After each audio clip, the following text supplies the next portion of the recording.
Bonjour à tous et à toutes. Je vous propose qu'on commence cette session pour tenir dans les temps. Alors cette session est consacrée au stress post-traumatique. On va essayer de vous traduire ça au travers de 3 interventions. Une première que je ferai qui sera sur les éléments cliniques et l'historique en fait de cette notion. Après, il y aura Anne-Julie Vaillant qui va nous présenter en fait tout ce qui est thérapeutique non médicamenteuse, qui est un grand axe important de prise en charge de ce type de troubles. Et après, il y aura Alexis Le Petit qui est en distanciel parce qu'il a eu un accident de jeune, comme je disais tout à l'heure, il est tombé de trottinette électrique. Donc il est en train de se guérir et je lui souhaite une bonne convalescence. Et donc il a enregistré son diaporama et il sera présent pour les questions à la fin. Donc on propose de faire toutes les questions à la fin si vous en êtes d'accord. D'accord ? Voilà. Donc moi je suis psychiatre et gériatre au CHU de Lille, responsable de la filière psychiatrie personnes âgées. Il y a également, comme ça existe également en région parisienne et dans d'autres régions, je pense également un centre ressources de psychiatrie de la personne âgée dont je suis le médecin référent. Alors, au niveau historique, les troubles ont été décrits de façon assez récente sur un mode DSM, classique médecine psychiatrique, on va dire, mais en fait, on retrouve des éléments beaucoup plus anciens dans les écrits et ce qui a été retrouvé de plus ancien qui pourrait s'assimiler à ce stress post-traumatique, s'il y a plus de 3000 ans en Mésopotamie, sur des tablettes gravées en cuniforme. Et à l'époque, les croyances de l'époque, c'était que les soldats, qui avaient été comme tout soldat confrontés à des choses assez horribles, ils étaient sidérés, ils n'arrivaient plus à agir et ils étaient considérés comme possédés par les fantômes. Les Grecs également ont décrit des choses assez similaires. Ça a été un peu plus décrit dans les premières guerres modernes, avec des milliers de combattants ou des centaines de milliers de combattants, comme au niveau de la guerre de sécession aux États-Unis. Et il y a un médecin militaire américain qui a décrit en fait ce qu'ils appelaient le soldier heart. Alors c'était plus axé sur en fait un épuisement, c'était presque expliqué par la fatigue, la malnutrition, le soldat n'arrivait plus à porter son pactage qui était trop lourd, voilà. Mais en fait il était plus très efficace et c'était décrit sur un mode plutôt somatique. Donc essoufflement, palpitations, transpiration, douleur thoracique, qui pourrait s'assimiler à quelque chose de l'ordre de l'angoisse à certains moments, et puis aussi une incapacité à être dans l'action comme on pouvait le demander à un guerrier. Un peu plus tard, le neurologue allemand Oppenheim a observé dans les accidents de train, puisque ça déraillait aussi à l'époque, une notion de névrose traumatique, avec des souvenirs obsédants de l'accident, des troubles du sommeil, des cauchemars avec réviviscence, donc quelque chose d'assez proche en fait de ce qu'on décrit maintenant dans ce type de troubles. Et puis développement d'évitement bien sûr après d'aller prendre des chemins de fer ou des choses comme ça. Et cette altération, cet ébranlement psychique était durable, comme on peut le voir également dans les définitions plus récentes. Sur le plan français, il y avait Charcot, donc neurologue bien connu, qui avait déjà décrit l'hystérie chez la femme et du coup qui a fait l'hystérie traumatique chez l'homme. C'était assez genré à l'époque. Et donc il décrivait des éléments de modification comportementale en lien avec des traumatismes qui avaient été vécus par des hommes, pas automatiquement que des militaires, mais également des hommes. Alors après, je remercie le Congrès d'avoir fait ça le 6 juin. Donc on est pile poil 80 ans après en fait le débarquement. Et c'était fait exprès. C'est gentil. Voilà. Et en fait, sur les premières et secondes guerres mondiales, il y a eu des éléments des grosses masses de combattants, des choses très violentes. Et on voit au fur et à mesure que la guerre se développe par des moyens où les combattants se voient de moins en moins, en développement en fait de ces traumatismes. Voilà, donc là c'est les photos bien connues de Robert Capa sur Omaha Beach. Et une pensée à leurs descendants, puisqu'il n'y en a plus beaucoup qui sont encore vivants, de ce jour de commémoration. Alors, au niveau des deux guerres mondiales, donc le choc des tranchées en 14-18, puis après la Seconde Guerre mondiale en 39-45, c'est décrit donc comme névrose de guerre, usure du combat. Ce qu'il faut savoir, c'est qu'en 39-45, 40% des GI, donc des soldats américains qui étaient démobilisés pendant cette guerre, l'étaient en lien avec des stress post-traumatiques. Donc c'est des choses très très fréquentes. Et on le retrouve dans les guerres plus récentes. Les guerres du Vietnam est une source de prise de conscience importante en fait de ce phénomène. Et ils ont développé à la fois des repérages plus précoces et des traitements et un suivi. Alors, pour la petite histoire, j'ai fait un topo récemment dans le Nord avec des internes expliquant un petit peu ça. Et puis en disant que maintenant, dans les armées, il y avait une prévention qui était faite. Et à la fin du topo, il y a une des internes qui est venue me voir en disant mon frère et les militaires, on les voit juste à le retour de mission, on leur demande si ça va, et puis c'est fini, quoi. Donc c'est pas toujours très très bien visiblement organisé. Et on sait que c'est des traumatismes qui vont entraîner autant de décès après que les décès qui sont survenus sur les champs de bataille. Donc c'est quand même très, très important à prendre en compte. Voilà, donc visiblement il y a encore un petit peu de boulot, en tout cas dans cette zone militaire où travaillait son frère.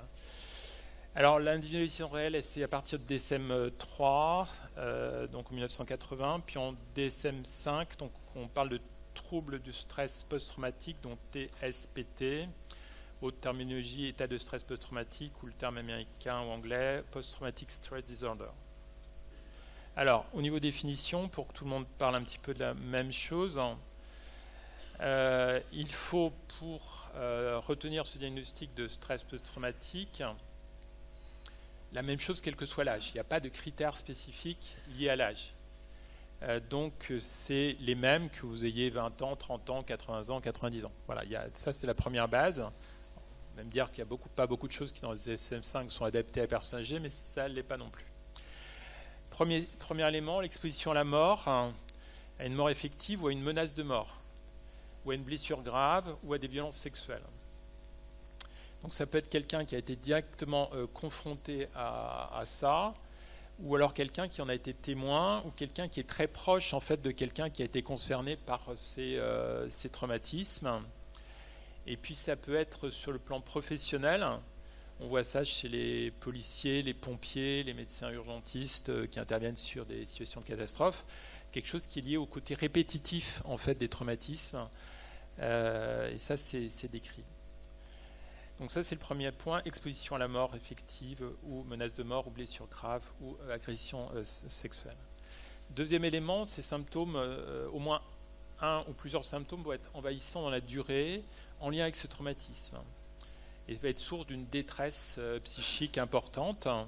Il décrit des souvenirs répétitifs, involontaires ou envahissants, des choses qui vont s'imposer en fait dans le cerveau de la personne. Il va y avoir des perturbations au niveau du sommeil avec des rêves répétitifs, des flashs, des situations qui ont été vécues en boucle, pas tout le temps, mais de façon suffisante pour que ça soit source d'inconfort majeur. Donc ces fameux flashbacks, l'intrusion en fait des images dans le présent, donc avec des différences, et tout ça s'entraîne à nouveau un sentiment de détresse psychique importante. Voilà. Troisième élément, l'évitement. La personne va essayer d'éviter volontairement le plus souvent les souvenirs qui s'imposent à elle. Donc ça demande une énergie importante pour réagir. Donc ça peut être des souvenirs, des pensées, des sentiments qui sont liés à ça. Elle va faire également un évitement par rapport au lieu. On en voyait tout à l'heure par rapport au train, à l'évitement du train. Bon, ça paraît logique, mais là, ça peut être l'évitement si la personne a été agressée sur un lieu public, une grande salle ou un lieu centre-ville, et va éviter en fait ces lieux-là. Ou alors tout ce qui est objet, odeur, bruit qui peut rappeler de près ou de loin en fait ce traumatisme. Donc ça va entraîner un isolement en fait de la personne et un renfermement qui peut être conséquent et gêné dans la vie sociale et professionnelle. Quatrième élément, donc une altération négative et persistante sur la cognition et l'humeur en lien avec ce traumatisme. Donc il faut plus d'un des symptômes qui sont décrits. Donc ça va être une amnésie dissociative, c'est-à-dire que la personne va oublier ou mettre sous le tapis ce traumatisme. Ça ne veut pas dire qu'il n'existe pas, qu'il n'y a pas de conséquences, mais il est caché. Ça peut être source en fait d'auto-accusation, je suis nul, ou les autres sont nuls, enfin quelque chose qui va être difficile à vivre à la personne, puisque elle va rattacher ça un peu à sa propre faute, en fait, comme si c'était elle qui était responsable de tout ça. Une réaction émotionnelle, une irritabilité, un inconfort, bon, c'était en culpabilité, on l'a déjà eu, une honte de la situation. On le voit bien chez des femmes ou parfois des hommes qui ont été violentés sexuellement.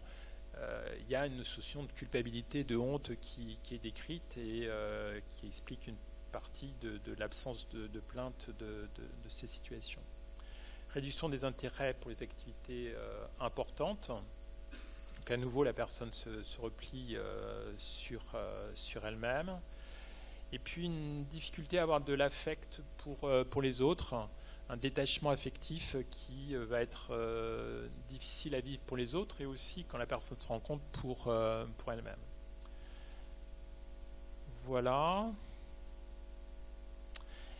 Dernier élément, une hyperréactivité. Donc il peut se traduire par s'il y a du bruit, la personne va réagir, il y a un objet qui tombe, elle va être très surpris, vraiment trop de réactivité par rapport à ce qu'il y aurait eu s'il n'y avait pas eu ce traumatisme. Une notion d'hypervigilance qui peut être également présente, donc la personne est attentive à tout ce qui pourrait être autour d'elle, et ça va entraîner des problèmes de concentration et également des problèmes de sommeil qu'on a déjà décrit. Voilà. Donc pour reprendre tout ça avec le petit schéma, donc on voit donc on essaie d'éviter de penser au traumatisme, on essaie d'éviter de parler du traumatisme. Il y a une notion d'hyper-réactivité, la peur de tout, une négation sur l'humeur, des pensées négatives, une mise en protégée en permanence, éviter certaines pièces ou certaines zones. Éviter certaines activités, les phénomènes de flashback, les problèmes de concentration, les problèmes de comportement. Voilà. Et une souffrance significative, comme on disait tout à l'heure. Au niveau épidémiologique, alors je vais vous donner, il n'y a pas beaucoup d'études épidémiologiques en France concernant les personnes âgées. Alors peut-être qu'Alexis tout à l'heure en décrira d'autres, mais pour l'instant, moi je n'en ai pas trouvé beaucoup. La plupart concernent en fait en France des situations qui sont post-attentat, avec pas mal d'études qui ont été menées notamment par l'INSERM pour essayer de quantifier le phénomène. Et c'est un des axes qui a permis aussi de développer la prise de conscience de l'importance de ces troubles. Aux États-Unis, il y a des études qui concernent les personnes âgées, dont je parlerai juste après. On considère qu'en prévalence vie entière, 7,8% des personnes seraient touchées, avec plus de femmes que d'hommes. Et sur 12 mois, donc Kessler, donc ça c'était pas en France, c'était 3,5% des personnes avaient développé un stress post-traumatique sur les 12 derniers mois, dont un tiers de forme sévère, donc très invalidante. Donc en France, c'est les études dont je vous parlais de l'INSERM, donc les études d'impact qui ont été réalisées 6 à 18 mois après les attentats. Donc il y a eu 2 séries en fait d'attentats en 2015, en janvier puis en novembre, et donc il y a eu des études qui ont été faites sur janvier 2015 avec Charlie Hebdo, Hypercacher, Montrouge et Tarmatin Goël. Et ils ont constaté, alors c'est une moyenne de ces 4 zones d'attentats, 18% des témoins qui présentaient en fait des stress post-traumatiques dans les suites, donc à 6 à 18 mois après en fait la survenue de ces attentats. La prévalence allait de 3% parmi les témoins qui étaient à proximité jusqu'à 31% pour les personnes directement menacées par les terroristes. Sur les intervenants, on en parlait tout à l'heure, les policiers, les médecins, les pompiers, les soignants, 3% développaient en fait ce type de stress. Donc c'est loin d'être négligeable, mais on retrouve les mêmes proportions que ce que je décrivais tout à l'heure. Pour ceux qui n'ont pas développé en fait de stress post-traumatique, un pourcentage important des gens que je viens de vous décrire ont développé des troubles anxieux ou dépressifs secondaires à ces attentats, sans que ça aille jusqu'au stade de stress post-traumatique. Enfin, c'est pas automatiquement mieux d'être déprimé que d'avoir un stress post-traumatique. C'est des choses qui sont difficiles de toute façon. Sur la deuxième série d'attentats en novembre, donc sur les rues parisiennes et sur le stade Saint-Denis, la prévalence des troubles donc était de 54%. Donc là, on est sur les attentats au niveau de la salle de concert, donc avec des morts très importants, des vécus très longs, qui explique probablement ce pourcentage plus important. Et ce pourcentage est aussi important pour ceux qui ont perdu un proche. Donc on voyait tout à l'heure le fait que ça pouvait concerner les gens qui avaient été directement blessés ou qui avaient vu des gens mourir, mais aussi ceux qui ont perdu un proche. Voilà, qu'on est sur des choses qui sont pas rares du tout.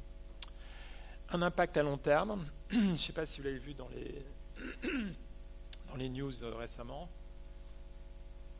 il y a un des survivants du Bataclan qui était un dessinateur qui avait écrit plusieurs plusieurs livres pour décrire en fait son stress post-traumatique et la façon dont il essaie d'y remédier. Donc très actif, et qui s'est suicidé 9 ans après. On parlait tout à l'heure des militaires qui se suicident dans les retours de mission des années après, un grand nombre de décès. C'est également ce qu'on constate aussi dans les stress post-traumatiques. Malgré la prise en charge, ça limite, mais ça ne suffit pas. Alors, chez le sujet âgé, qu'est-ce qu'on a comme épidémiologie ? Alors, ce qui est surprenant, c'est la prévalence, en fait, sur 12 morts de ces stress post-traumatiques. Elle a tendance à être assez élevée, quand même, jusqu'à 55-64 ans, puisqu'on a 4,6% de la population sur les 12 mois en prévalence. Et bizarrement, après, ça baisse. Donc ça baisse à 0,6% entre 65 et 74 ans, donc c'est l'étude américaine, 0,1% entre 75 et 84 ans, et puis ça remonte un tout petit peu à plus de 85 ans, mais on est à 0,7%. Ça paraît pas logique intellectuellement de se dire que plus on vieillit, moins on en a, puisqu'il y a un cumul en fait d'événements qui devraient s'impacter.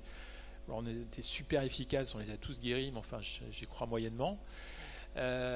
Donc en fait le problème, c'est peut-être qu'on l'analyse autrement. Donc je vous ai mis quelques hypothèses qui pourraient être qui expliqueraient cette chute en fait de pourcentage. On le rattache peut-être à d'autres types de troubles anxieux. Peut-être que la clinique est un petit peu différente, on le verra juste après. Peut-être que les difficultés cognitives qui sont fréquentes quand on travaille en psychiatrie personnalisée ou en psychogériatrie, on voit toujours la question de l'intrication cognitive psychiatrique peut faire qu'on va mettre ça plutôt sur le compte d'un début de trouble comportemental en lien avec les troubles neurocognitifs. Ça peut être pris pour une confusion, comme les troubles maniaques peuvent être pris comme des confusions. Et on pense qu'ils sont des membres. Enfin, la confusion peut être le reflet d'autre chose, et quand la personne est déstructuré par au niveau psychique par le stress post-traumatique, il peut y avoir quelque chose d'allure confusionnelle qui peut se présenter. Le repli sur soi qui va être mis sur le compte de la dépendance, les vieux, hein, vous savez bien comment c'est, un vieux ça bouge pas, donc c'est normal. Voilà, donc on banalise quelque chose qui devrait être repéré. Voilà, et donc qu'est-ce qu'on en dit? Il y a des études plus spécifiques aux États-Unis sur les anciens militaires et les vétérans, donc ils les suivent sur les années. Et donc sur les troubles les stress post-traumatiques chroniques, ils retrouvaient que 29% des prisonniers de guerre américains de la Seconde Guerre mondiale avaient encore des éléments de stress post-traumatique 40 ans après. Donc c'est pas rare d'avoir des troubles qui perdurent. Donc ça va aussi un peu à l'encontre du fait que ça baisse avec l'âge.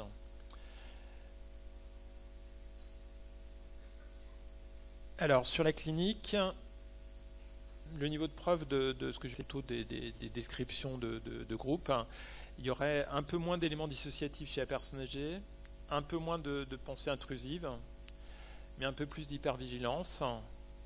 Il y aurait un peu plus d'irritabilité, de plaintes somatiques ou de plaintes cognitives, mais à nouveau problème d'interprétation des symptômes. Et bon, là, ça ne veut pas dire grand-chose. Expression, intensité des symptômes pouvant varier avec le temps. Une fois que vous avez dit ça, vous n'avez pas dit grand-chose.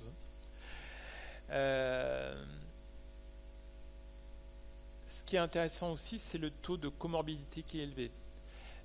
Quand je vous écrivais tout à l'heure les symptômes de la guerre de sécession, ça avait été mis sur le compte en fait d'impact cardiaque, donc un impact cardiovasculaire.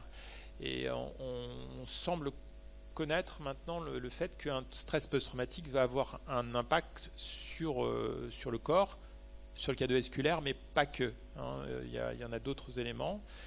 Ça va induire plus de troubles dépressifs, on l'a vu tout à l'heure, plus d'autres troubles anxieux qui vont se cumuler avec ça, plus de risques d'addiction, alcool ou autre, et le cardiovasculaire dont je viens de parler. Donc sur le DSM-5, ce qui est intéressant, c'est la notion de chronicité qui n'apparaissait pas automatiquement avant dans les dernières versions et qui permet en fait aussi d'évoquer le départ décalé en fait des symptômes par rapport au traumatisme. C'est-à-dire que le plus logique, quand on parle de stress post-traumatique, vous pensez à un trauma et un stress qui se développe dans les semaines ou dans les mois qui suivent. Et en fait, il est décrit des stress post-traumatiques qui vont se développer plus de 6 mois après, voire des années après. Et ça, c'est un élément nouveau et intéressant et qui peut peut-être expliquer aussi ce qu'on observe chez certaines personnes âgées. On voit, je vous donnerai quelques exemples cliniques après, des éléments de ce type-là sur des situations qui sont passées il y a très très longtemps. Alors pourquoi ça peut réapparaître un peu plus fréquemment, tardivement chez la personne âgée par rapport à un sujet plus jeune? Peut-être du fait de fragilités qui vont s'induire, qui vont se rajouter, un deuil, des séparations, un nouveau traumatisme, les conséquences d'une dépendance physique, un début de trouble neurocognitif qui va faire que quelque chose qui avait été géré sur le plan stress somatique remonte du fait d'un oubli des mécanismes de défense qui avaient pu être appris.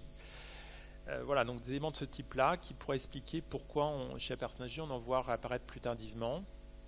Et là, je vais vous donner quelques exemples rapides. Une patiente que j'ai vue, donc qui avait été un traumatisme de guerre, pardon. Hop. Il s'était pris une balle en fait, qui avait rebondi sur un mur alors qu'il y avait des combats entre des Américains et je crois des Allemands, et donc elle a eu une balle qui a fait que sa main droite était totalement paralysée avec une grosse déformation, et elle en garde un traumatisme quand elle le décrit des années après. Et puis elle a eu d'autres traumatismes en lien avec la guerre, avec son père qui a été pris en otage par les Allemands. Bon, il n'a pas été fusillé, mais il a été pris en otage, elle a eu peur pour lui, dans les suites d'un attentat dont il n'était pas responsable. Le décès de son mari. Vous voyez, en fait, il y a un certain nombre d'éléments qui fragilisent la personne et qui font qu'à un moment donné, ça dérape. Je prends l'exemple d'un ancien militaire portugais qu'on a eu en hospitalisation du CC pour des troubles de comportement, qui était intervenu en Angola, qui était une colonie portugaise, je crois, à l'époque, et qui revivait en fait dans le service des scènes de guerre, interpellant les autres, se planquant, ordonnant des ordres, voilà. Donc,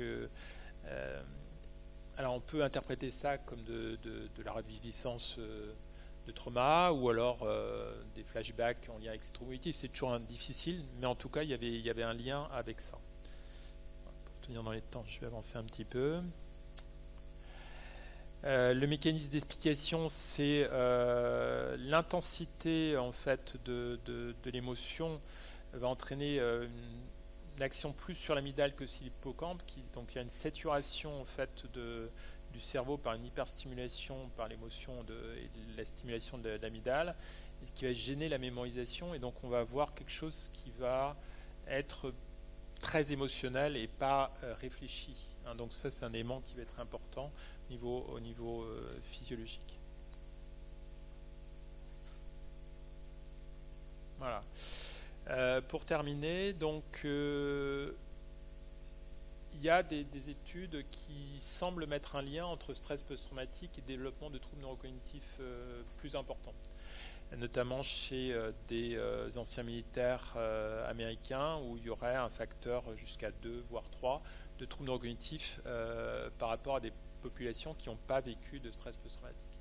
Alors, est-ce que c'est cause ou conséquence? On ne sait pas trop. Le problème, c'est que c'est intéressant quand même de les prendre en charge précocement. On peut supposer que si on les prend en charge précocement, on va diminuer les conséquences. On sait aussi que la dépression est un facteur de risque de développement de troubles neurocognitifs. Alors, est-ce que c'est une baisse de seuil de réserve cognitive ou pas? On ne sait pas, mais globalement, c'est des choses qu'il faut prendre en compte. Le trouble cognitif en lui-même va gêner le travail en fait sur ce stress post-traumatique. Donc ça va être un élément de gêne, comme tout travail de deuil va être gêné par les troubles neurocognitifs. Les atteintes des fonctions exécutives peuvent jouer sur difficulté à réprimer les souvenirs traumatiques anciens, une baisse de flexibilité mentale qui va faire qu'on va avoir du mal à gérer tout ça, et une difficulté à gérer tout ce qui est stimulation extérieure également. Voilà, donc vous voyez que certains symptômes du stress post-traumatique peuvent être confondus avec le trouble neurocognitif, ou s'intriquer, ou s'aggraver l'un l'autre. Je pense que c'est un élément à prendre en compte vu la fréquence des troubles. Et puis la notion de cauchemar, de reviviscence en fait qu'on voit dans le stress post-traumatique, comment on la différencie de ce qu'on peut voir par exemple dans une maladie Écorne-de-Lewy, où il y a également des troubles du sommeil qui sont importants avec des cauchemars. Voilà. Donc souvent, à ce stade-là, le patient avec maladie Écorne-de-Lewy est en capacité de les décrire. Ils sont un petit peu différents au niveau de leur consistance, mais s'il n'y a pas accès au langage, ça va être compliqué de différencier les deux. Voilà, ça j'en ai parlé. Les traitements, je ne vais pas insister. Le non médicamenteux, Anne-Julie va en parler tout à l'heure. Et le médicamenteux, tout à l'heure, Alexis va vous faire un topo là-dessus sur les derniers éléments. Donc je n'insisterai pas. Et merci de votre attention.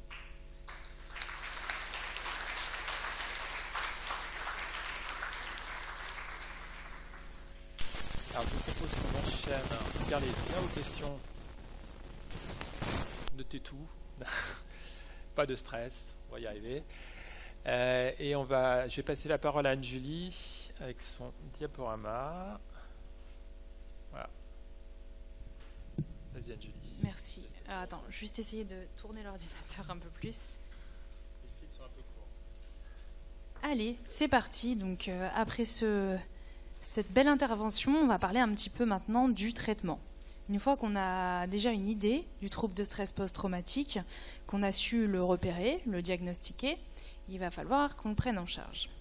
Alors déjà, je voulais remercier la SF3PA et toute l'organisation du congrès de me permettre de parler du TSPT, du sujet âgé, qui est un sujet maintenant qui me tient à cœur. D'ailleurs, j'ai effectué ma thèse d'université sur ce sujet.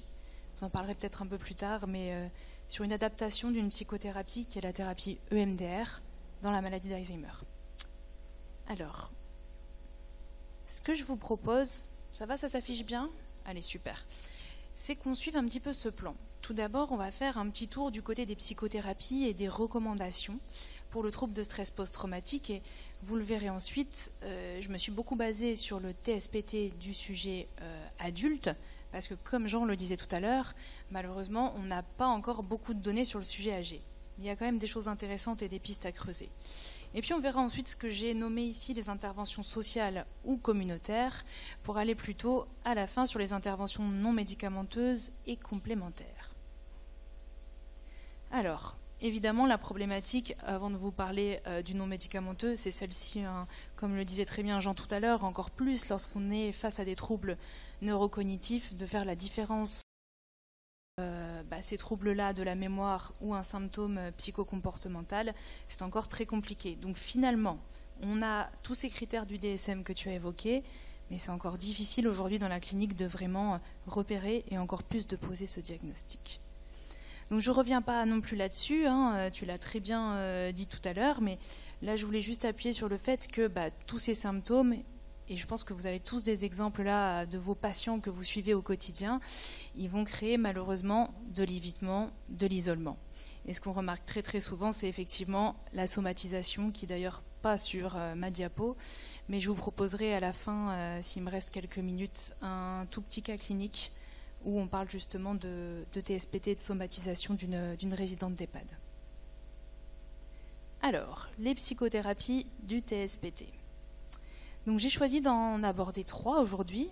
En réalité, il y en a beaucoup plus, mais c'est les 3 qui montrent le plus d'efficacité aujourd'hui clinique. Donc je me suis rapprochée des TCC, les fameuses thérapies cognitives et comportementales. Hein. D'ailleurs, depuis ce matin, on en parle des TCC. Hein, les intervenants de ce matin l'ont déjà abordé dans d'autres contextes. Je vais essayer de reprendre de manière un peu plus ciblée pour que tout le monde soit bien OK sur ce que c'est que les TCC et comment ça fonctionne dans le psychotrauma. La thérapie d'exposition prolongée. Et puis, évidemment, je suis également thérapeute EMDR, donc je ne peux pas, sur du psychotrauma, ne pas vous parler de la thérapie EMDR. Alors, attaquons tout de suite avec les TCC. Donc les thérapies cognitivo-comportementales, ce qu'il faut retenir, et c'est ça le plus important, ce sont des thérapies scientifiques. Elles sont centrées sur l'ici et le maintenant, et on va vraiment s'intéresser aux troubles du patient tel qu'il le décrit. C'est un peu simplifié, mais là vous voyez sur la partie droite de mon diapo, c'est la triade de Lang, hein, qui a été une théorie qui a été faite dans les années 80. Mais ce qui est important, c'est de comprendre que nous, quand on fait des TCC en tant que psychiatre ou psychologue, on va penser que tout est interconnecté en fait. Les émotions, ce que je vais ressentir, les comportements, ce que je vais faire, et puis évidemment la sphère ultra importante, c'est les cognitions, les pensées. Donc la psychothérapie va être basée sur ces 3 axes. Et puis le plus important, ça va être de travailler dans le stress post-traumatique, effectivement sur les pensées qu'on appelle les pensées dysfonctionnelles ou encore les croyances. Le but, ça va être d'aider nos patients déjà à comprendre ce qui leur arrive, hein, parce que souvent les patients adultes et les patients âgés arrivent au cabinet avec des symptômes, et puis souvent pour eux c'est compliqué de comprendre. Qu'est-ce qui se passe ? Tout allait bien dans ma vie, et puis comme Jean l'a décrit tout à l'heure, on peut être face à un deuil, et puis là tout d'un coup il y a un cortège de symptômes qui arrivent, puis c'est bizarre, j'ai des pensées qui me reviennent, et puis j'ai des sensations corporelles, des émotions qui arrivent. Donc ça va être hyper important de faire la psychoéducation du patient. Et le but du jeu, effectivement, ça va être, vous allez le voir, de travailler sur l'exposition, de travailler sur les pensées et sur les comportements des patients. Donc chez le sujet âgé, alors là j'ai mis une étude en particulier, mais il y a quand même un petit peu de littérature. Alors, ce ne sont pas des équipes françaises, hein. Souvent on retrouve de la littérature plutôt anglo-saxonne, et on a une certaine efficacité. Cette étude que j'ai mis juste là, je ne sais pas si on voit ma souris, je pense que oui, traitait justement des traumatismes, ce qu'on appelle les traumatismes complexes en fait, hein, des personnes qui ont vécu des événements de vie très marquants depuis leur enfance. Et dans cette étude, grâce à un ordinateur et tout un protocole qui a été fait donc au domicile des personnes, on remarque que la TCC est efficace dans la réduction des symptômes spécifiques liés au psychotrauma. Ce qu'ils ont pu décrire également dans cette étude, c'est une amélioration de la qualité de vie. Et puis important aussi, on en parle trop peu, mais dans la psychothérapie du TSPT, ce qui est important, c'est les ressources psychologiques. nos patients ont tous des ressources psychologiques. Mais lorsqu'on est dans le cadre du TSPT, c'est la même chose pour l'anxiété ou la dépression, ces ressources-là, elles vont peu à peu s'effriter, s'effacer. Le but du thérapeute, ça va être également de vraiment appuyer sur ces ressources psychologiques et de faire comprendre à la personne qu'elle peut renouer avec ces ressources. Et donc, effectivement, ce qui est intéressant aussi avec les TCC, c'est que ça peut fonctionner lorsqu'il n'y a pas de troubles neurocognitifs sévères, mais il va falloir que le thérapeute qui prend en charge le patient s'adapte. Sans parler de troubles de la mémoire, mais s'adapte simplement en termes de rythme des séances, aux troubles attentionnels de la personne. Je vous donne juste un exemple, mais avec un sujet agi, on va faire plus de feedback pendant la thérapie. Lorsqu'on va donner des tâches à domicile, comme on le fait souvent dans ces thérapies-là, eh bien, on va plus passer par l'écrit. On va laisser un livret, on va laisser une feuille de papier, on va faire les choses pour que la personne puisse s'adapter au mieux au rythme de la thérapie. Donc les techniques qu'on utilise maintenant, quelles sont-elles? Alors, je commence par la dernière phrase du diapo. Il existe des protocoles spécifiques. Il y a FOA qui, dans les années 80-90, a développé tout un protocole qui est vraiment spécifique au TSPT. Et on peut effectivement demander à être formé à ce protocole. Mais sur quoi il se base ce protocole? Eh bien, c'est ce qu'on va appeler, nous, la restructuration cognitive. Comme j'en ai déjà parlé auparavant, on va mettre l'accent, on va mettre le doigt sur ces pensées-là, comme Jean le disait tout à l'heure. Il y a souvent de la culpabilité qui peut revenir au premier plan, ou de l'insécurité. Le but du thérapeute, là, à nouveau, ça va être de travailler sur ces pensées-là. C'est pas de rendre quelque chose de négatif et le transformer en très positif. C'est pas ça. C'est d'essayer de travailler avec le patient pour arriver à une pensée plus rationnelle, plus acceptable, qui le mette plus en sécurité. Et puis effectivement, on va s'exposer. Jean l'a dit parfaitement aussi tout à l'heure, dans le TSPT, il y a de l'évitement. Ça peut être de l'évitement cognitif, de l'évitement d'exposition à certains souvenirs, ou alors de l'évitement à certains lieux, certaines personnes, certains contextes. Eh ben, on va apprendre au patient que finalement, plus il évite et plus il renforce son trouble. Donc là, vous voyez à nouveau, la psychoéducation est très très importante. Alors, vous doutez bien, on ne va pas exposer le patient de manière très brutale comme ça. Le thérapeute va préparer ces expositions-là et on va faire ce qu'on appelle une exposition graduelle, en partant par exemple de l'imaginaire, des souvenirs les moins difficiles vers les plus difficiles, petit à petit. Et avant de faire ça, également, on ne saute jamais sans filet, on va apprendre à nos patients des techniques de relaxation et de gestion du stress. Ça peut passer simplement par la respiration, par exemple la cohérence cardiaque, peut-être que vous connaissez, que vous pratiquez avec vos patients, qui peut être très très utile dans ce contexte-là, ou alors des protocoles plus poussés de relaxation. En tout cas, quoi qu'il en soit, au niveau de la littérature, on a quand même des choses intéressantes, donc à nouveau, pas trop centré là sur cette étude sur le sujet âgé, mais on sait que la TCC et ces techniques-là spécifiques à la prise en charge du TSPT est efficace et permet de diminuer les symptômes. Alors, juste deux petites études intéressantes, je ne vais pas rentrer dans le détail pour maintenir un petit peu votre attention, mais cette étude-là qui portait sur les traumas de guerre, donc là on est sur la guerre du Golfe, a pu montrer que la TCC avait un niveau de preuve supérieur à d'autres approches. Là, on avait étudié, par exemple, la méditation de pleine conscience, et non pas de pleine confiance. C'était drôle, ça. J'ai inventé un nouveau type de thérapie à l'instant. D'autre part, en dessous, autre exemple, donc là, on est sur un essai contrôlé randomisé. J'ai un petit peu mis à jour la littérature que j'avais. Eh bien, c'est pareil. On peut se rendre compte, là, sur les troubles de type insomnie ou cauchemar, on est plutôt sur la guerre Irak-Afghanistan, que la TCC fonctionne. Donc, dans cette étude, attention, ce n'était pas de la TCC toute seule. On a fait tout ce que je vous ai montré avant sur la diapo précédente, mais on y a ajouté aussi des techniques de visualisation. On apprend aux patients à visualiser, je vous donne un exemple, des lieux sécures, des endroits où ils se sentent en sécurité, de penser à des choses positives. Et bien là, on se rend compte, effectivement, que la tendance a diminué aussi. Juste une parenthèse, vous allez vous dire, là, on nous parle tout le temps que de la guerre et des vétérans. Bah oui, mais même conclusion que toi, Jean. Malheureusement, la seule littérature qu'on a, c'est celle des États-Unis. Donc, en conclusion, sur la TCC, c'est une thérapie qui peut fonctionner, qui doit s'adapter aux besoins spécifiques, comme on l'a dit tout à l'heure, et elle peut être effectivement une alternative, mais surtout elle peut être complémentaire dans les cas vraiment très très aigus au traitement médicamenteux. Et puis, puisque c'est efficace et puisque ça marche et qu'on a quand même quelques données, ce serait intéressant de pouvoir la rendre un peu plus présente et active dans le soin clinique au quotidien. Ok, on va passer maintenant à l'exposition prolongée, même si vous allez le voir, il va y avoir beaucoup de liens, puisque ce sont des techniques qu'on peut utiliser également en TCC, et on le verra après, des techniques qu'on utilise également dans la psychothérapie EMDR. Alors, l'exposition prolongée, qu'est-ce que c'est?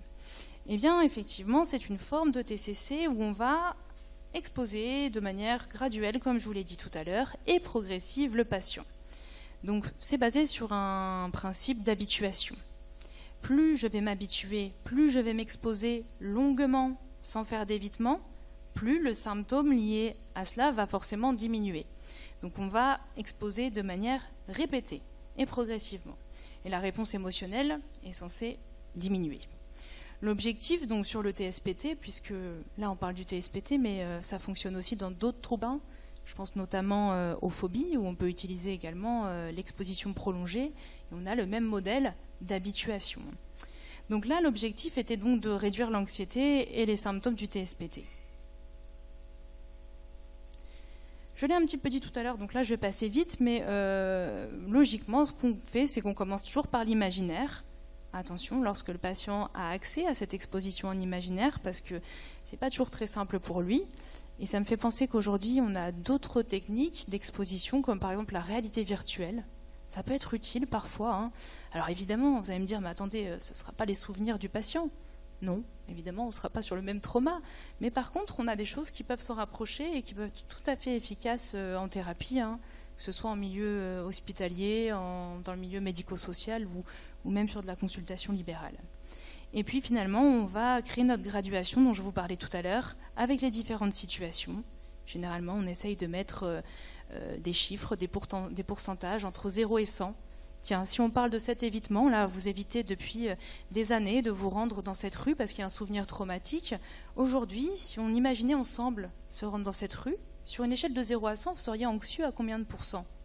Et on essaye, grâce à cette hiérarchie-là, de positionner les différentes situations où on va exposer notre patient. Et la restructuration cognitive, j'y reviens pas, on en a déjà un petit peu parlé, c'est ce travail au niveau des pensées. Donc au niveau des études, à prendre avec des pincettes, parce que, toujours pareil, on n'a pas tant de littérature que ça autour de l'exposition prolongée, mais on en a quand même quelques-unes qui nous montrent que, toujours sur les vétérans, désolé, on ne change pas trop de thématique, mais que ce type d'exposition peut être intéressant. Donc le résultat des études que j'ai trouvées, on me parle souvent dans ces études de réduction de l'anxiété, des flashbacks, hypervigilance et des cauchemars. Donc effectivement, au thérapeute à nouveau d'utiliser ces techniques et de pouvoir les personnaliser évidemment aux patients. Donc toujours pareil, la conclusion sur l'exposition prolongée. Donc c'est un type de thérapie qui fonctionne, qui est construite, et ça c'est important, sur une méthode structurée où on sait ce qu'on fait à chaque séance à l'avance, où on évalue avant, pendant et après. Et ça pour moi c'est important parce que ce n'est pas le cas dans tous les types de psychothérapie.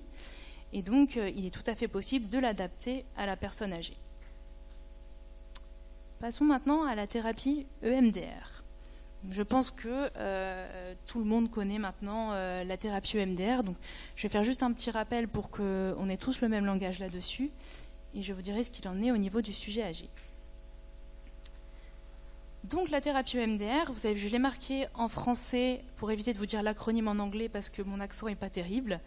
Donc on parle de désensibilisation et de retraitement de l'information traumatique avec les mouvements oculaires. Donc, le EMDR est une thérapie maintenant qui existe depuis les années 80 et qui a pu montrer son efficacité. On le verra tout à l'heure dans les recommandations que je vous montrerai.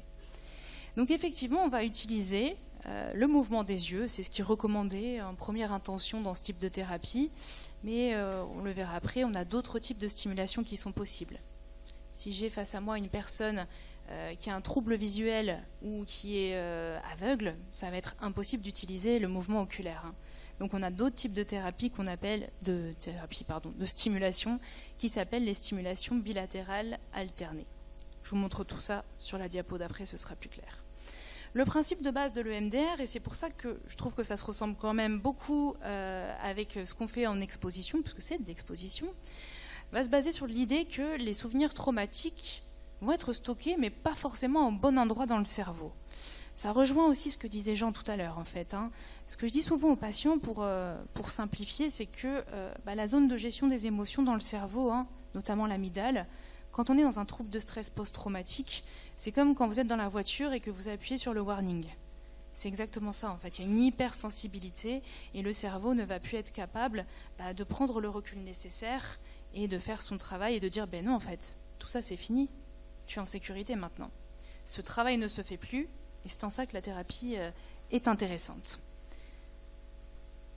Alors, qu'est-ce qu'on nous dit sur le MDR et les personnes âgées ? Toujours pareil, encore à prendre avec des pincettes, puisqu'il y a des articles qui sortent, donc notamment celui-ci que je trouvais intéressant, que j'ai mis sur la diapo, mais on n'a encore pas beaucoup d'informations sur le MDR et les plus de 65 ans. Donc s'il y a des personnes qui ont envie de faire de la recherche clinique là-dessus, c'est le moment, lancez-vous parce qu'il y a encore beaucoup à faire. Donc dans cette étude, vous le voyez, 28 femmes entre 70 et 85 ans ont suivi les différentes phases du protocole EMDR. Toujours à nouveau, c'est très protocolisé, on a 8 phases distinctes dans le MDR, et on a pu démontrer que grâce à cette thérapie structurée, on baissait les symptômes d'anxiété, toujours pareil, on améliorait le sommeil, et également important, ce que je vous disais tout à l'heure, c'est qu'on avait également une diminution des plaintes somatoformes, ce qui n'est pas évident avec les personnes âgées qui ont suivi ce genre d'événements marquants. Donc au final, je passe à ma diapo d'après, parce que je vous ai parlé des mouvements oculaires, et là je vous ai illustré juste ici le matériel qu'on peut utiliser en EMDR.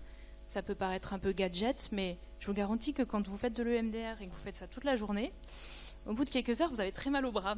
Donc du coup, on a ce matériel avec cette barre lumineuse. En fait, la lumière se déplace de gauche à droite, le patient va suivre des yeux. Et puis on a également donc des stimulations tactiles. Ici, vous avez 2 vibreurs dans chaque main qui vont stimuler en fait le côté droit du cerveau, le côté gauche du cerveau, et qui vont, d'après la théorie EMDR, avoir le même type d'efficacité.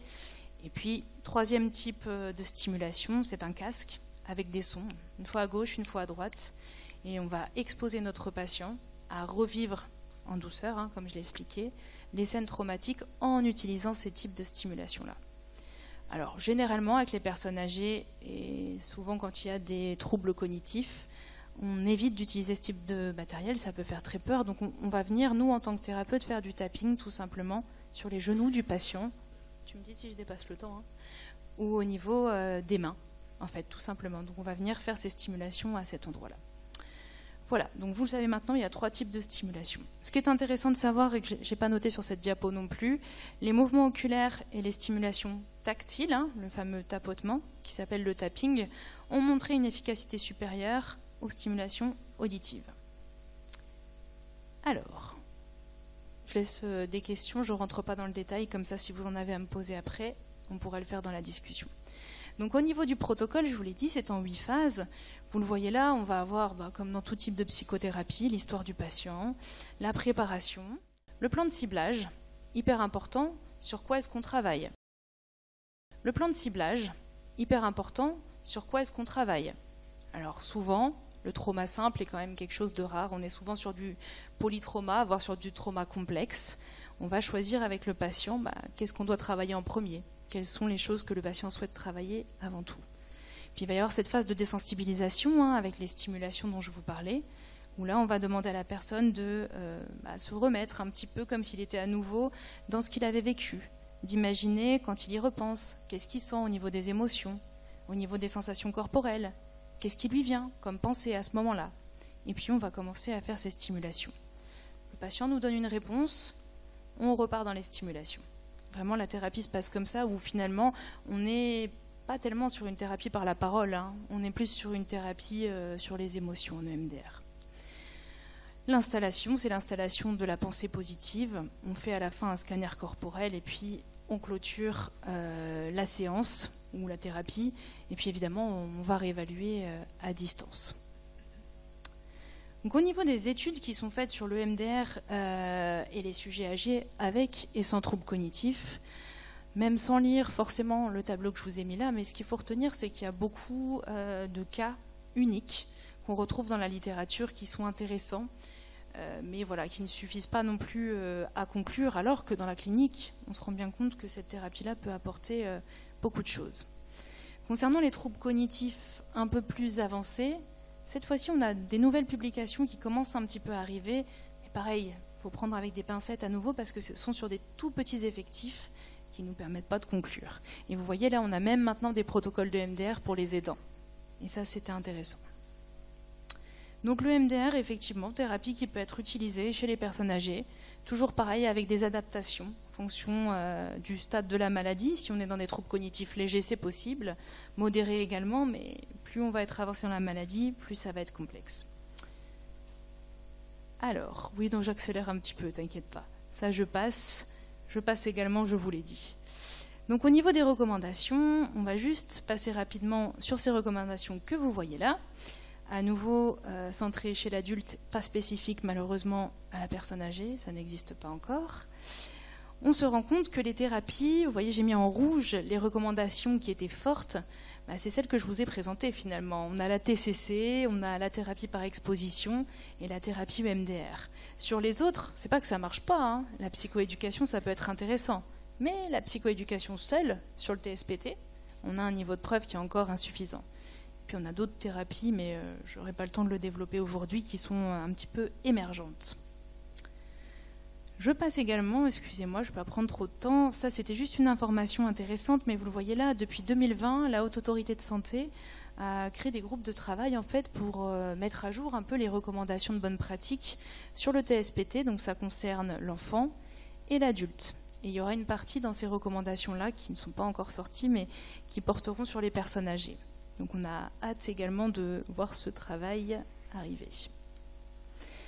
J'en ai fini pour les psychothérapies. Je vais essayer d'être brève sur les interventions sociales et communautaires pour qu'on avance un peu. Alors, là, tout à fait ce que j'ai marqué sur la diapositive, ça vient également d'une revue de la littérature que j'avais refait il y a quelques temps. Donc toujours pareil, c'est plutôt des choses qui nous proviennent des États-Unis ou du Canada. Mais ce qu'on voit, ce qui peut fonctionner pour les personnes âgées, ce sont des interventions communautaires. On n'a pas encore trop l'habitude de le faire en France, mais pourtant le fait effectivement d'être dans un groupe, dans un club, de participer à des activités, on le sait que c'est ce qu'on appelle le social support, c'est quelque chose qui fonctionne très bien et qui est décrit toujours chez les vétérans. Je passe assez vite, on a d'autres choses comme les groupes de soutien, avec des réunions, les thérapies de groupe, qui ont aussi des avantages pour le TSPT du sujet âgé. Toujours pareil, uniquement chez les vétérans, pas d'autres données de la littérature. Et puis, on a des programmes qui peuvent porter sur différentes choses, comme l'activité physique. Et vous allez le voir, ça fait partie des interventions non médicamenteuses qui ont montré une efficacité aussi pour le TSPT, les cours d'art ou l'art-thérapie, ou encore la musicothérapie. La pleine conscience est un peu étudiée aussi. On a la méditation de pleine conscience, on a des programmes qui sont existants aujourd'hui. On a notamment un ouvrage qui traite de la pleine conscience et des personnes âgées. Donc ça peut être quelque chose d'intéressant, mais pareil, niveau de preuve est encore assez faible. En tout cas, dans la pratique, et peut-être que vous le faites dans vos établissements, ça peut être des choses intéressantes de travailler sur la méditation pour réduire le stress. Pardon, j'accélère un petit peu, mais parce que je voudrais arriver à la fin des diapositives. Donc, en dehors des vétérans, à nouveau, deux exemples là, on n'a malheureusement pas grand-chose à se mettre sous la dent. À nouveau, vous avez encore des choses sur le social support, mais on est toujours dans cette même littérature des vétérans. Les interventions non médicamenteuses. Alors, les interventions non médicamenteuses, tout le monde en parle. D'ailleurs, il y a un très bon guide qui est sorti il n'y a pas longtemps de la Fondation Médéric Alzheimer qui les regroupe bien pour les troubles du comportement. Mais là, on va se centrer un peu plus sur ce qui nous intéresse, c'est-à-dire le TSPT. Lorsqu'on regarde un petit peu dans la littérature, on a des choses intéressantes sur la thérapie assistée par l'animal. Donc la définition, sans doute, on utilise des animaux pour avoir un accompagnement émotionnel et pour créer des interactions. Donc ça, on a des articles qui nous montrent que pareil, sur les symptômes, réduction de l'anxiété, amélioration de l'humeur, sentiment de calme et de réconfort. on a, je ne vais pas vous lire toutes les définitions, mais on a aussi des articles intéressants qui portent sur la méditation, je l'ai déjà dit, mais sur des pratiques un peu complémentaires comme le yoga, où on a des avantages qui sont un peu similaires à ce que je viens de dire. On a l'activité physique, ça peut être tout simplement la marche, la natation, l'activité physique adaptée, ou encore le tai chi. Toujours pareil, hein, c'est des niveaux de preuve qui ne sont pas encore énormes, mais ça vaut le coup de regarder un peu la littérature, puisqu'on a quand même des choses intéressantes qui apparaissent. Et puis, il y a des articles intéressants aussi sur l'art-thérapie au sens large. Là, j'ai regroupé musicothérapie et art-thérapie. Mais on a certains articles qui nous montrent, donc là vous avez un exemple ici, d'un atelier où on écrit une chanson en fait, avec des vétérans qui sont encore dans ces symptômes de stress post-traumatique. Et on voit que c'est plutôt efficace et qu'on a à nouveau une diminution des symptômes. Donc en conclusion sur les INM, les interventions non médicamenteuses, ou les thérapies alternatives du TSPT, eh bien, j'ai envie de rajouter en plus de cette diapo qu'il faudrait continuer la recherche clinique pour en savoir un peu plus. Mais en tout cas, là, on a déjà quelques indications avec tout ce qu'on vient de dire. Donc, n'hésitons pas à les mettre en place dans notre pratique clinique. Et je terminerai avec cette diapo. Je suis désolée, c'est la dernière, après j'en ai fini. Encore quelques secondes d'attention. Mais finalement, en fait, pour le TSPT, j'ai regroupé un peu tout ce qu'on s'est dit là. Mais c'est possible, à un stade léger à modéré, d'adapter nos protocoles. Et pour le TSPT, pardon, dans les troubles neurocognitifs plutôt avancés, là, il y a d'autres choses qui sont intéressantes à mettre en place, dont les INM, évidemment, dont un travail sur l'environnement. Et puis, le MDR peut s'adapter avec une méthode sur le champ. Mais ce que je vous propose, c'est que si vous avez des questions là-dessus, on en reparle un peu pendant la discussion. Je vous remercie.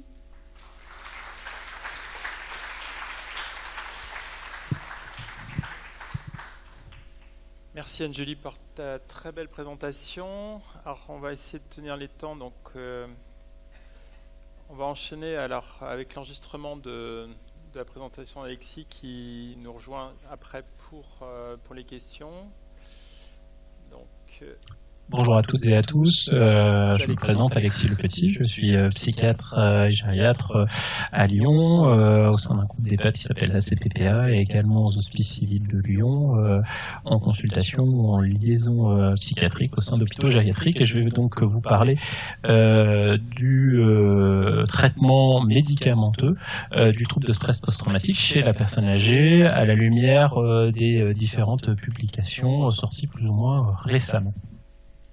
Alors vous avez ici mes liens et conflits d'intérêts avec l'industrie pharmaceutique sur le sujet et en dehors de ce sujet. Et le plan que nous allons suivre ensemble, faire quelques petits points de pharmacoépidémiologie, de savoir est-ce que la population âgée est traitée ou pas sur le plan médicamenteux pour ce trouble, et puis arriver vraiment sur la question de la psychopharmacologie, de l'état de stress post-traumatique, spécifiquement des données qu'on a chez le sujet âgé, et malheureusement on en a assez peu, ce qui va nous obliger, comme bien souvent en psychiatrie de la personne âgée, à aller voir ce qui se fait en termes de recommandations et de données évidence-based chez l'adulte jeune et voir ce qu'on peut en tirer et ce qu'on peut en adapter dans la pratique auprès de sujets âgés. C'est toujours une limite, bien sûr, de notre pratique, mais quand on n'a pas d'études, il faut bien qu'on puisse baser un peu notre raisonnement sur ce qui existe.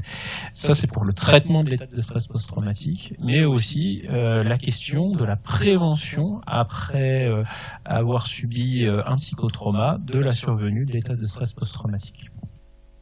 Alors, pour débuter, quelques notions de pharmacoépidémiologie, avec une question qui va être un petit peu lancinante, de savoir est-ce que les sujets âgés sont sous-traités pour leur état de stress post-traumatique par rapport aux patients jeunes. On ne pourra pas apporter de réponse définitive, mais on a différentes cohortes, principalement, et c'est leur gros biais, mais vous savez que c'est un biais important de la littérature sur le sujet, des cohortes américaines faites auprès de vétérans, donc une population très spécifique, uniquement ou quasi uniquement masculine, et des traumatismes de guerre.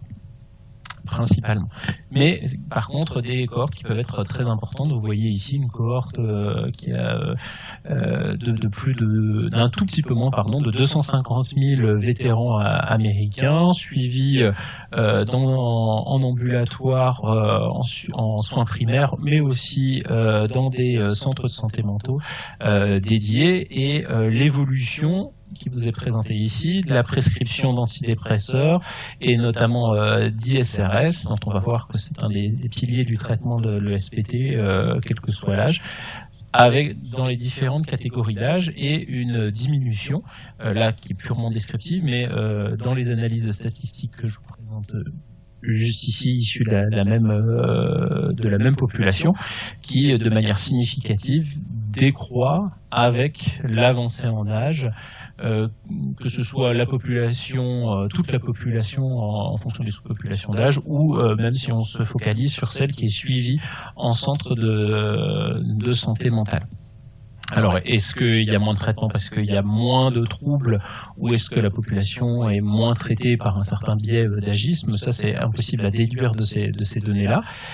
Mais c'est les premiers constats qui ont été faits. Vous voyez, hein, l'étude est assez ancienne, elle date de 2008. Plus récent, et là qui ne concerne pas tant le traitement ou non, mais c'est la typologie de molécules utilisées, et comparant deux populations, une fois de plus, de vétérans différentes, avec une population importante, un tout petit peu moins de 95 000 vétérans, donc on est toujours sur des grosses bases de données. Et cette fois-ci, qui compare le traitement par antipsychotique de patients souffrant de stress post-traumatique, vétérans, avec ou sans démence. Et avec un odds ratio qui est de 2, voire un petit peu plus, pour les patients déments, de recevoir un antipsychotique par rapport aux patients vétérans, traumatisés, non déments. Alors, une fois de plus, ça n'implique pas on ne peut pas en déduire une explication immédiate. Est-ce que c'est parce qu'il y a une surprévalence de troubles du comportement productif qui nécessite l'utilisation d'antipsychotiques, ou est-ce qu'il y a plus spécifiquement une utilisation d'antipsychotiques dans cette population-là? Mais en tout cas, c'est un constat qui a été fait assez nettement sur des grosses bases de données. Et puis une dernière étude toujours chez le sujet âgé, alors là pas qu'avec des vétérans, c'est même en fait une étude qui en synthétise deux, une qui s'est intéressée à des sujets plutôt jeunes, vous voyez une moyenne d'âge de 37 ans, et une autre étude qui s'intéressait à des sujets plus âgés, moyenne d'âge de 62 ans, avec des scores à la CAPS, donc une des reines de l'évaluation de l'ESPT, qui sont comparables, aux alentours de 35. Et dans la population des sujets âgés souffrant d'état de stress post-traumatique chronique, eh bien, le fait de recevoir un traitement, quel qu'il soit, on a 43% de la population, donc de cette petite population qui est de 53 sujets. En ce qui concerne la psychothérapie, c'est 0. Aucun sujet âgé dans cette étude souffrant d'état de stress post-traumatique chronique ne suit une psychothérapie, et quand on regarde les antidépresseurs à dose adéquate et à durée adéquate, on n'est qu'à 22%. Malheureusement, ces paramètres-là de traitement, on ne les a que pour la population âgée dans l'étude, et on n'a pas les mêmes paramètres pour la population jeune, dont je vous ai dit que la moyenne d'âge était plutôt aux alentours de 37 ans, donc on ne peut pas les comparer, mais on peut imaginer que il y aurait peut-être un peu plus de traitement, quel qu'il soit, psychothérapeutique ou médicamenteux, puisque les intensités de SPT sont quand même déjà importantes et similaires. Un argument, peut-être, pour dire que nos patients âgés souffrant de SPT sont peut-être moins souvent traités, quel que soit le type de traitement. Et enfin, pour terminer, on s'est beaucoup intéressé aux vétérans. Là, c'est une cohorte qui s'intéresse principalement à des femmes, puisque c'est une cohorte d'infirmières américaines, un petit peu plus de 33 000, âgées de 53 à 74 ans. Dans cette cohorte, il y a malheureusement des femmes qui ont souffert ou qui souffrent d'états de stress post-traumatique. Quand on regarde celles qui ont reçu dans toute leur vie un traitement pour un ESPT, il n'y a pas de différence entre la sous-population de femmes d'âge moyen, donc entre 53 et 64 ans, et la population d'âge plus âgé, donc supérieure à 65 ans. Vous voyez, le petit p n'est pas différent. Par contre, celles qui ont un état de stress post-traumatique, et ben là, on a une différence en défaveur des femmes âgées de plus de 65 ans sur le fait d'être traitées actuellement pour un ESPT. Il y en a presque 30% pour les patientes d'âge moyen, alors qu'on est qu'à un petit peu moins de 25% pour les femmes plus âgées, et ce résultat est significatif. Maintenant qu'on a remis un peu le contexte du traitement ou de l'absence de traitement des sujets âgés qui souffrent de SPT, quelles sont les recommandations spécifiques chez la personne âgée? Alors, on n'a pas de recommandations aussi formelles que celles que je vais vous présenter chez le sujet jeune. On a plutôt des études comme celle-ci que je vais vous présenter, donc des avis d'experts. Alors celui-ci 2020, ça avance pas beaucoup sur le type de molécules. Vous voyez, on est sur des classes ISRS, IRSNA et prazosine. On va revenir un petit peu en détail sur l'intérêt ou pas de cette molécule chez le sujet âgé. Heureusement, on va aller un petit peu plus dans le détail avec cette publication de nos confrères canadiens, de nouveau de 2020, qui, en première intention, comme traitement médicamenteux, il doit y avoir, se base sur les ISRS, en évitant la paroxétine et la fluoxétine, mais en n'allant pas plus loin sur le choix de la molécule. La question de la prazosine est également posée, avec un intérêt pour les cauchemars uniquement qui complique le trouble de stress post-traumatique, mais à éviter chez certains patients avec certains antécédents cardiaques, et notamment bien sûr ceux qui vont contre-indiquer l'utilisation d'un alpha-bloquant, syncope, bradycardie, risque d'hypotension artérielle. Et éviter les benzodiazépines, mais ça c'est ni plus ni moins que ce qui est conseillé ou déconseillé en l'occurrence chez le sujet jeune, et éviter les antipsychotiques atypiques. Les auteurs disent clairement que leurs réflexions et leurs conseils que je viens de vous présenter ici sont basés uniquement sur l'adaptation au sujet âgé des recommandations de l'époque. Sur la prazosine, donc je vous le rappelle, un traitement antihypertenseur, alpha-bloquant, qui en France malheureusement n'est plus commercialisé que dans sa forme LP, à libération prolongée, alors que les études dans les SPT sont quasiment systématiquement faites avec des libérations immédiates. Là, vous avez une revue de cas de 9 hommes âgés de 67 à 83 ans pour lesquels la prazosine a été prescrite. Donc vous voyez, de 2 à 4 mg une heure avant le coucher pour des cauchemars liés à un état de stress post-traumatique, avec un effet positif, mais sans grande surprise. En général, les case reports et les séries de cas sont souvent publiés quand les résultats sont positifs. Il n'y a pas de comparateur, donc bien sûr, au niveau méthodologique, c'est très faible. Mais vous voyez, d'une part, les données d'efficacité sur la CAPS ou sur la CGI, mais aussi les données de tolérance en termes sur le plan tensionnel, qui étaient plutôt bonnes dans cette publication. Donc voilà ce qu'il en est spécifiquement, des avis d'experts. Et ce qu'il en existe aussi chez les patients, pour les patients âgés souffrant de troubles neurocognitifs majeurs. Alors déjà, le premier consensus qui se dessine, c'est une publication très récente, c'est sur le fait que on manque cruellement d'outils pour diagnostiquer, évaluer et suivre l'état de stress post-traumatique chez le patient souffrant de troubles neurocognitifs majeurs.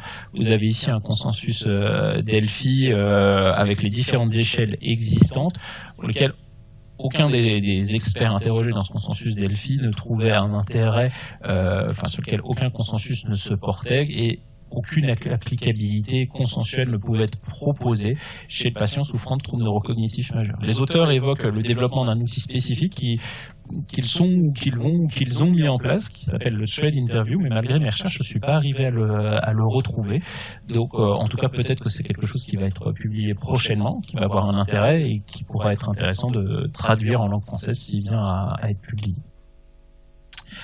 Sur la prise en charge, la prise en charge thérapeutique, on a une revue de littérature qui date de 2023 que vous voyez ici, qui retrouve uniquement 9 publications.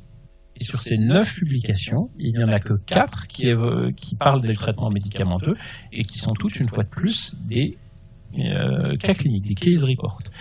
Avec les molécules que vous voyez citées ici, alors il y a un peu de tout, des ISRS, des antipsychotiques, de la buspirone, de la trazodone, donc on ne peut pas en dire plus que cette liste-là, mais globalement on peut voir qu'il y a pas mal de choses qui sont tentées, mais finalement avec très peu de niveau de preuve. Et donc, face à ce manque de preuves spécifiques au sujet âgé, on se doit d'aller voir ce qui se fait chez l'adulte jeune en termes de recommandations, en termes de méta-analyse et voir ce qu'on peut en tirer, ce qu'on peut en adapter avec nos règles de bonne pratique et de bonne prescription chez le sujet âgé. Tout d'abord, les recommandations de 2017 de l'APA, mais attention, de l'American Psychological Association, qui évoque 4 molécules 3 ISRS, 1 IRSNA, la fluoxétine, la paroxétine et la sertraline, et une indécision du panel sondé sur les 2 molécules que sont la prazosine et la mirtazapine. Autre recommandation de 2017, celle du VA, donc du Veteran Affairs et du DoD, donc c'est le Department of Defense, donc c'est le ministère des anciens combattants et le ministère de la Défense américain qui ont produit des recommandations évoquant que le traitement médicamenteux doit être une deuxième intention, sauf demande expresse du patient ou absence de psychothérapie spécifique et spécifiquement développée pour l'état de stress post-traumatique. Avec les molécules que vous voyez recommandées ici, avec un niveau de preuve modéré, de nouveau 3 ISRS, sertraline, paroxétine, fluoxétine et un IRSNA, la venlafaxine. La question de la prazosine n'est pas tout à fait tranchée, n'a pas d'intérêt pour le traitement à proprement parler de l'état de stress post-traumatique, mais peut, en tout cas, pas de recommandation officielle pour ou contre de la part de ces 2 ministères dans leurs recommandations sur la place de la prazosine dans le traitement des cauchemars liés à l'état de stress post-traumatique. On rappelle qu'aux États-Unis, il y a seulement 2 molécules qui ont l'AMM, donc c'est-à-dire qui sont FDA approved pour le SPT, à savoir la sertraline et la paroxétine. Vous voyez ici les doses d'initiation et les doses de maintenance qui sont évoquées dans ces recommandations-là, qui sont sans grande surprise quand on a l'habitude d'utiliser ces molécules-là. Et un an plus tard sortent les recommandations anglaises de la NICE, une fois de plus qui rappelle que le traitement médicamenteux n'est pas en première intention. En termes de molécules qui ne peut pas s'avancer, ils le disent eux-mêmes sur le type d'ISRS, donc ils recommandent la classe d'ISRS, et s'il n'y a pas d'ISRS, ils recommandent la venlafaxine. Ils rappellent quand même que la sertraline a l'AMM au Royaume-Uni pour le SPT. Donc des recommandations un petit peu moins précises. Et on a aussi des méta-analyses qui vont s'intéresser à l'efficacité, ce que je vais vous présenter, mais aussi à la tolérance de ces différentes molécules utilisées dans la prise en charge médicamenteuse de l'état de stress post-traumatique. Donc je vous présente déjà cette première méta-analyse de 2020 qui relève un peu plus de traitement qu'on voit en termes d'efficacité. Alors l'efficacité dans cette méta-analyse, elle est définie par l'évolution du score, en général à la CAPS, en tout cas du score sur les échelles d'état de stress post-traumatique par rapport au placebo. On n'est pas sur des notions comme la réponse qu'on pourra avoir dans d'autres études. En ce qui concerne les ISRS, les 3 mêmes molécules qu'on a déjà évoquées, sertraline, paroxétine, fluoxétine. Dans les IRSNA, la venlafaxine. Et dans les anticonvulsivants, le topiramate. Et dans les antipsychotiques atypiques, la quetiapine et la risperidone. Je le rappelle, dans une population d'adultes jeunes, on n'est pas en population âgée. Méta-analyse un an plus tard, qui va confirmer ce qu'on en savait sur les ISRS. Je ne répète pas les 3 mousquetaires que j'ai déjà évoqués précédemment. De nouveau la venlafaxine et sur les antipsychotiques qui ne relèvent de l'intérêt que de la quetiapine. Cette méta-analyse s'intéressait aussi aux stratégies d'augmentation d'un autre traitement médicamenteux en cas d'échec ou de réponse partielle. Là, 2 molécules ressortaient d'intérêt par rapport au placebo, la prazosine et la risperidone.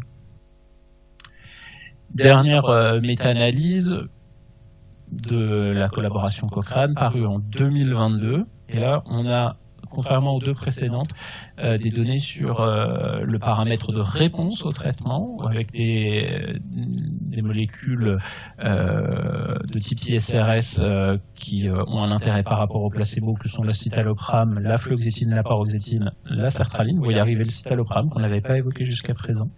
Et puis dans d'autres catégories d'antidépresseurs, la mirtazapine et la mitriptyline.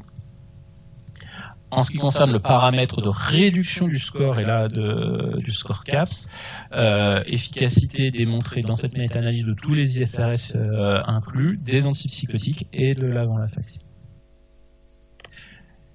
Pour terminer, on va s'intéresser aux quelques données qu'on a sur la prévention de l'ESPT. Une fois de plus, ce sont prévention médicamenteuse, après avoir subi un psychotraumatisme. Et une fois de plus, ce sont des données issues de populations d'adultes jeunes. En ce qui concerne les recommandations pour la NALS, il n'y a pas de recommandations à émettre puisque le niveau de preuve est insuffisant et donc avec une balance bénéfice-risque défavorable des traitements utilisés. En ce qui concerne les méta-analyses, on va en voir deux. La première que je vous présente ici est une méta-analyse Cochrane. Celle de 2019 qui évoque autant sur la réduction du risque de survenue de l'ESPT après un psychotraumatisme que sur la sévérité de l'ESPT après un psychotraumatisme, un intérêt de l'hydrocortisone. Donc là, vous voyez les résultats en faveur par rapport au placebo sur le paramètre de survenue, de risque survenu de l'ESPT de l'hydrocortisone. Et là, vous voyez les résultats sur la sévérité. Alors, c'est basé que sur une étude, avec des protocoles qui sont encore très diffus et très très variables d'une étude à l'autre, puisqu'on oscille soit sur des Prispéros de 20 mg, soit sur des bolus IV de 100 mg, qu'on suit après d'une perfusion avec une décroissance progressive.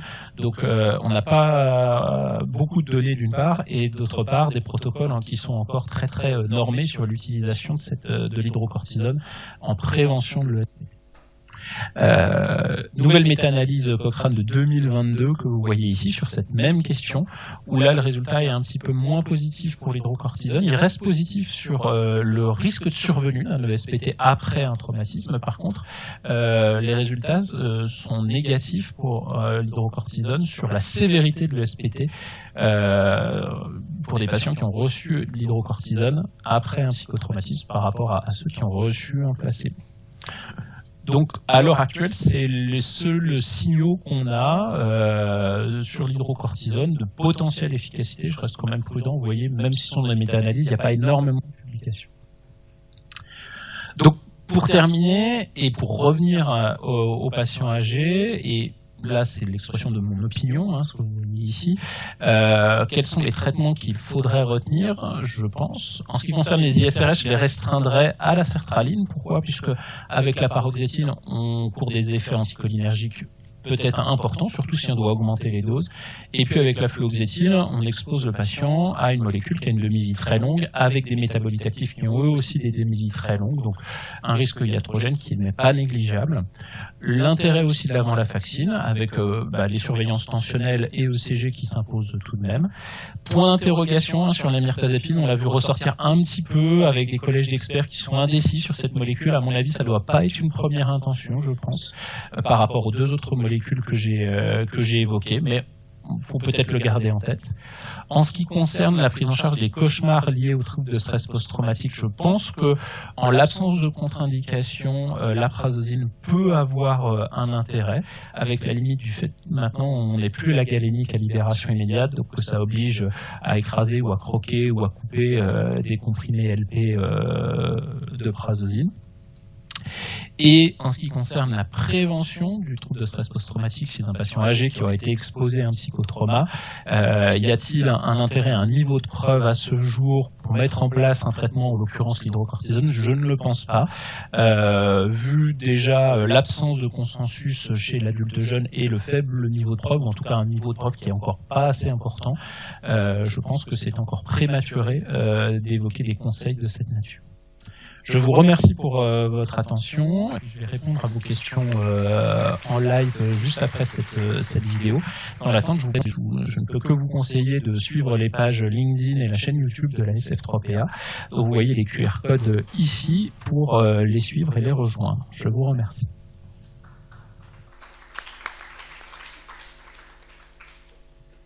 Un grand merci Alexis. Tu nous entends ? Oui, je vous entends très bien. Bonjour voilà. à tous. Donc il y a le vrai maintenant. C'est pas le clone. Avec un faux raccord barbe que vous avez pu parfaitement observer. Merci de ton intervention précise. Alors, effectivement, le problème des IRS, et ça réduit nettement les possibilités vu les effets secondaires connus des deux molécules que tu as citées. Est-ce qu'il y a des questions dans la salle ? Oui, allez-y. Bonjour, merci vraiment infiniment pour ces présentations que j'ai trouvées très très intéressantes. J'aimerais vous partager un retour d'expérience et une interrogation qui m'habite depuis un petit moment. Je constate depuis maintenant de nombreuses années en tant que neuropsychologue, peu importe le lieu d'activité dans lequel j'exerce, la présence chez les sujets jeunes atteints de maladies neurodégénératives, des syndromes, un syndrome éventuel post-traumatique, pas réellement diagnostiqué, mais en tout cas tous les symptômes que vous avez évoqués, quasi systématiquement lorsque je fais le recueil de vie auprès des aidants et que je suis dans l'observation aussi de troubles du comportement, on constate qu'il y a eu des événements, un syndrome éventuel post-traumatique. Et donc je me suis toujours demandé si le fait d'avoir vécu des événements traumatiques plus jeunes était prédicteur par la suite de développer une maladie neurodégénérative, surtout chez les sujets jeunes. Voilà, j'en parle souvent avec des collègues gériatres, psychiatres, et eux aussi constatent vraiment qu'il y a souvent quelque chose qui s'est passé de traumatique et qui n'a pas du tout été pris en charge. Est-ce que vous avez le même constat ? Est-ce que vous avez connaissance d'études qui montrent peut-être effectivement un lien entre syndrome post-traumatique et forme précoce de maladies neuroévolutives ? Merci pour ta question.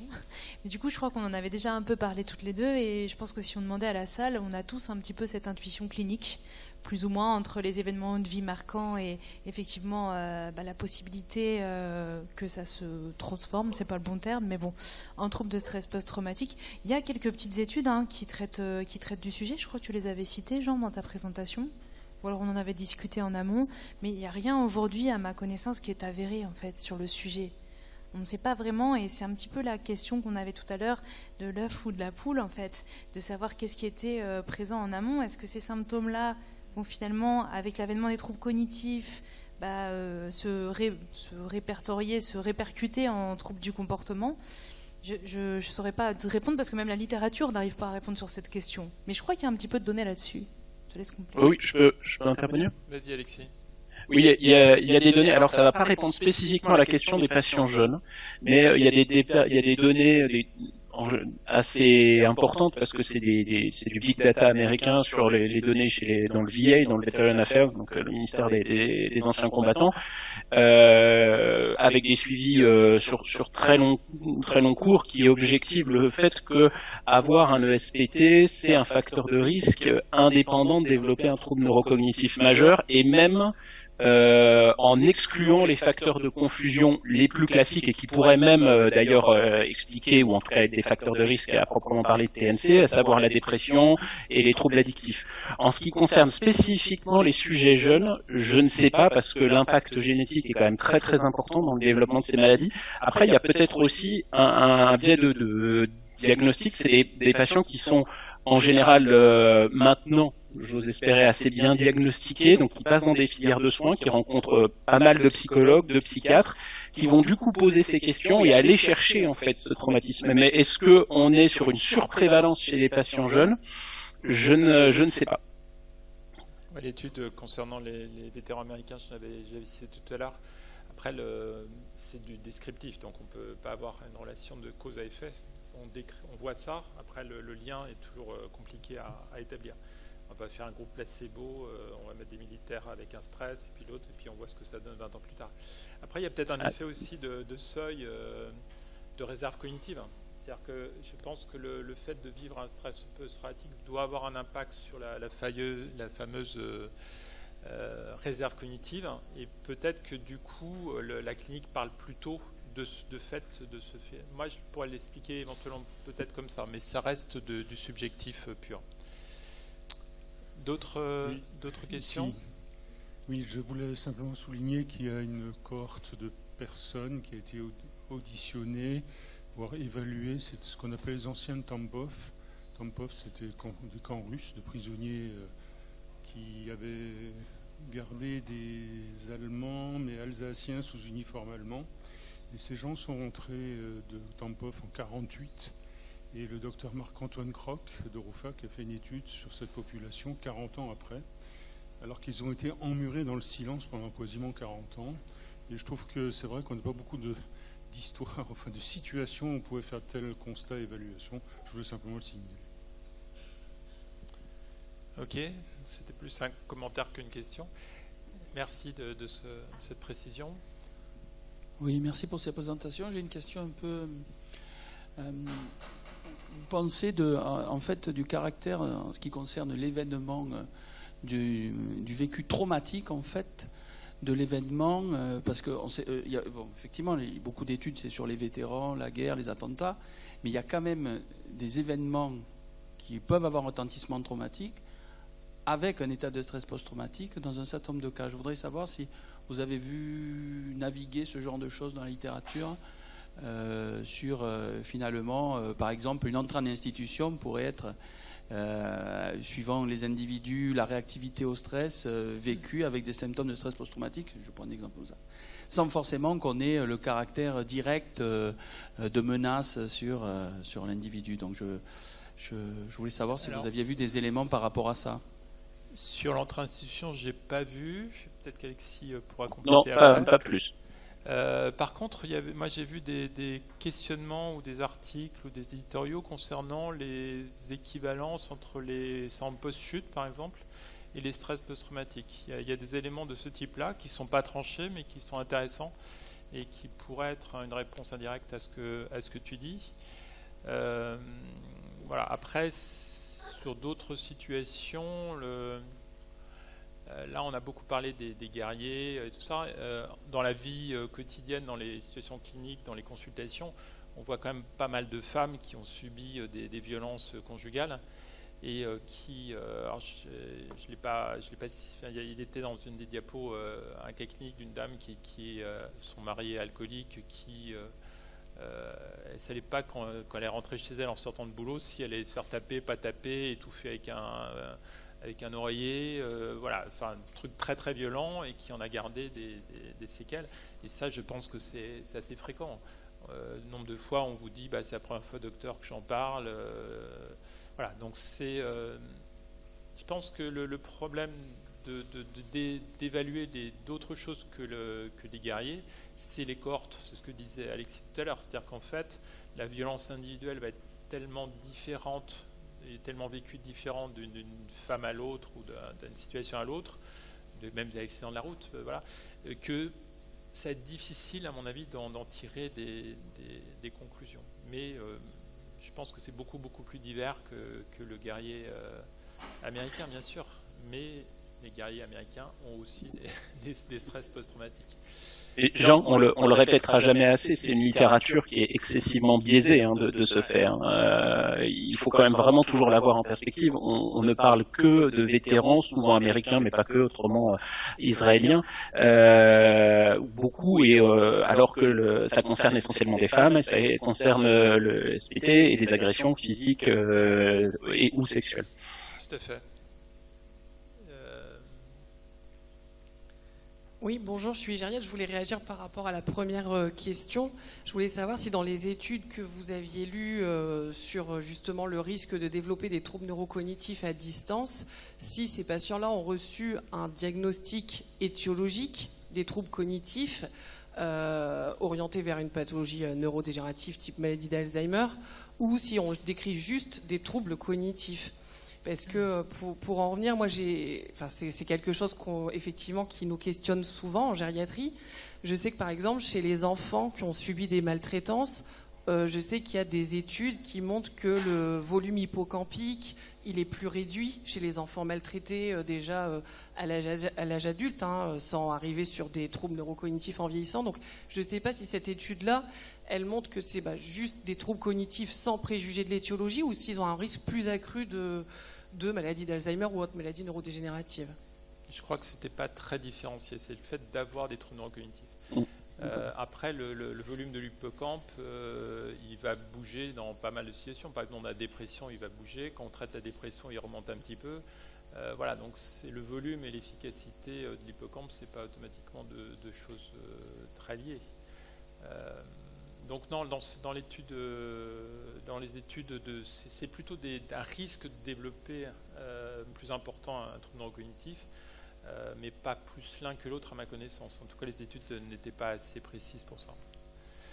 On me demande de retenir les questions.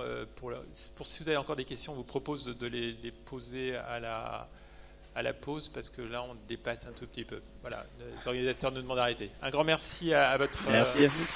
À vous.